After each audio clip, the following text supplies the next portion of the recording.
अल्लाहुम्मा सल्लि अला सय्यिदिना व मौलाना मुहम्मदिन। खबर का मसला अगर हल हो गया तो हशर पार, लेकिन खबर का मसला किस पर दारोमदार है? मरने से पहले का जो वक्त होता नहीं, ये वक्त बड़ा अहम होता है, बड़ा अहम, बड़ा अहम होता है ये वक्त, जिसे सकरात कहते हैं, नज़ा कहते हैं। अस्पतालों में या घरों में खामोशी के साथ मरने वालों को देखकर धोखा मत खाओ। उनके ऊपर जो गुजरता है वही जानते हैं, बयान तक नहीं करते। आका से पूछा, या रसूल अल्लाह, नज़ा की कैफियत क्या है? आका ने फरमाया कि प्यारो, एक जिंदा बकरे को बगैर ज़बाह किए के एक लम्हे में उसकी पूरी जिल्द और चमड़ा निकाल कर उसे छोड़ दे तो उसकी तड़प का जो हाल होगा उससे 100 गुना ज्यादा मरने से पहले इंसान का वो हाल होता है।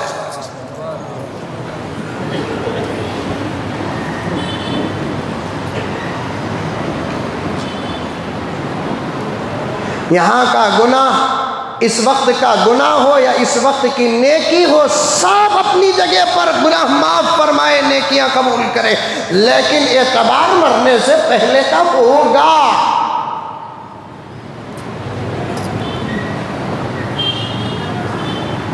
रूह निकलती है, रूह। आदमी के आमाल जैसे होंगे वैसे उस वक्त की सख्ती नरमी में बदल जाएगी। कुछ लोग इतनी आसानी से मर जाते हैं, उनकी मौत को देखकर तो रश्क होता है कि उनकी रूह ऐसे उनके जिस्म से निकलती है जैसे किसी मस्के में से बाल।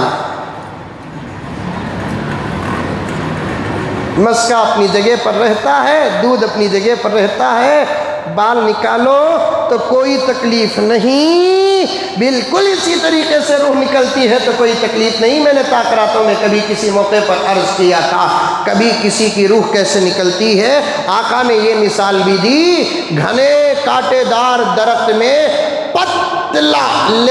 पतला कपड़ा अगर डालेंगे, उसके बाद उसे निकालेंगे तो उसकी जो हालत होती है वो हालत नज़ा की होती है।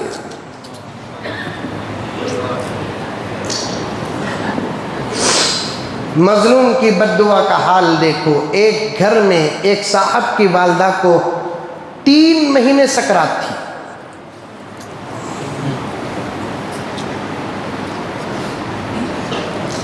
हमारे घरों में भी जुल्म हो रहा है, जुल्म के अड्डे बने हैं हमारे घर में। कहीं शौहर बीवी पर जुल्म, कहीं बीवी शौहर पर जुल्म,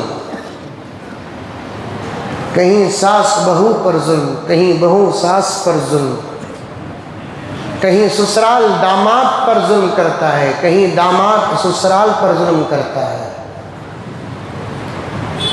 बिगड़े हुए घरों का भी ये हाल है तो अच्छे से अच्छे जो दूसरों के निगाहों में उनका घर दीन का मरकज नजर आता है, उनके घरों का भी यही हाल है।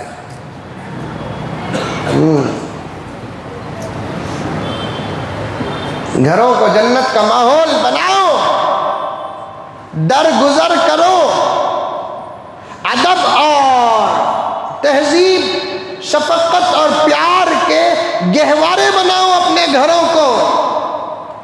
बाहर वाला बद्दुआ देना अच्छा नहीं, अंदर वाला भी अगर बद्दुआ देता है तो ख़त्म, बल्कि अंदर वालों की बद्दुआ बहुत।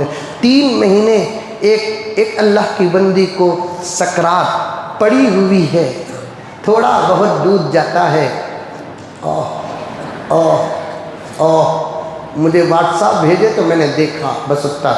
मैंने कहा कि कसरत के साथ इनको सराने बैठकर यासीन पढ़ाओ भाई। डॉक्टरों ने कह दिया कि सब अंदर का सिस्टम ख़त्म हो चुका है।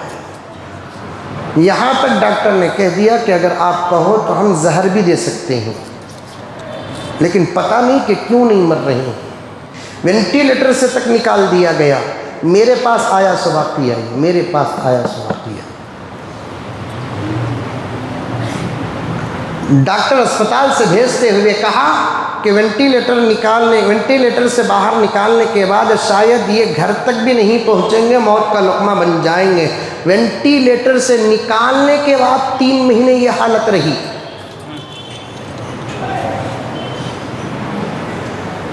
अब दुआओं पे दुआ कराते रहे, मुझे बुलाए, मैं मसरूफ़।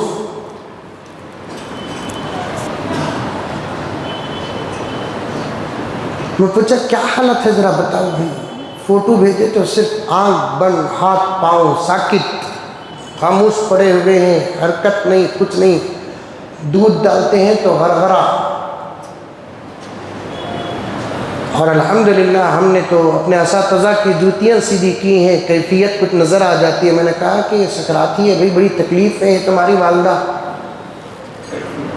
यासीन पढ़ो। हज़रत कई उलमा को बुला बुला कर पढ़ा रहे हैं।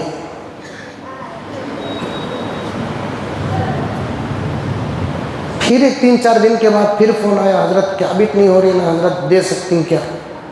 बोला नहीं, हरगिज़ नहीं, सवाल पैदा नहीं होता। नहीं हज़रत, अम्मी की ये हालत देखी नहीं जाती। जो भी डॉक्टर आता है कहता है कि अंदर का पूरा सिस्टम ख़त्म, पेट पर पेट बढ़ता जा रहा है, उभरता जा रहा है, पैर वगैरह सब मोटे होते जा रहे हैं। मजलूमों की बद्दुआ से सब बचो, बाहर के हो कि अंदर के हो, उन लोगों की बद्दुआ फ़ौरन कबूल तो हो जाती है, लेकिन जालिम पर उस वक्त आती है जब उसका कोई मददगार नहीं होता।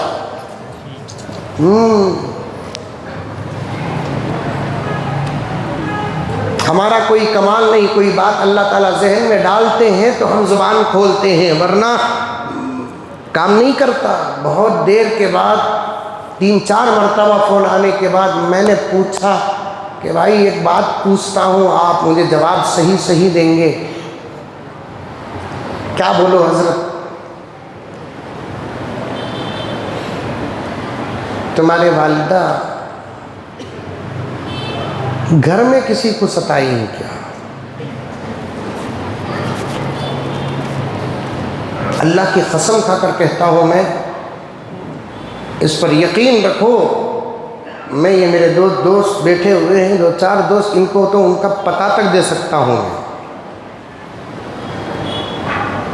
तो तब लड़का ना चाहकर भी कहने लगा कि हज़रत मेरे वालिदा मेरी बीवी पर बहुत जुल्म की है, बहू पर।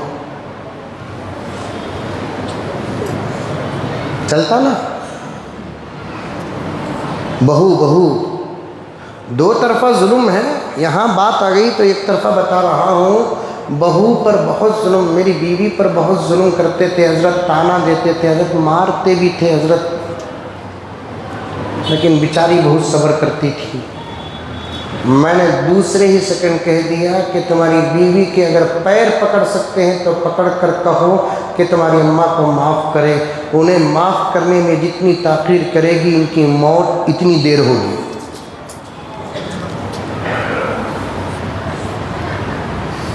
तीन 3:30 बजे मैं आराम कर रहा था, मुझे फ़ोन आया तो उन्होंने फ़ौरन आगे की बात भी नहीं सुनी, समझ में आ गई बात। उन्होंने फ़ौरन फ़ोन काटा, अपनी बीवी को मनाया और हाथ पकड़े के पैर पकड़े, वल्लाहु आलम बिस्सवाब। बीवी इधर माफ़ करती है, असर के बाद फ़ोन आ रहा है कि हज़रत अम्मी का इंतकाल हो गया।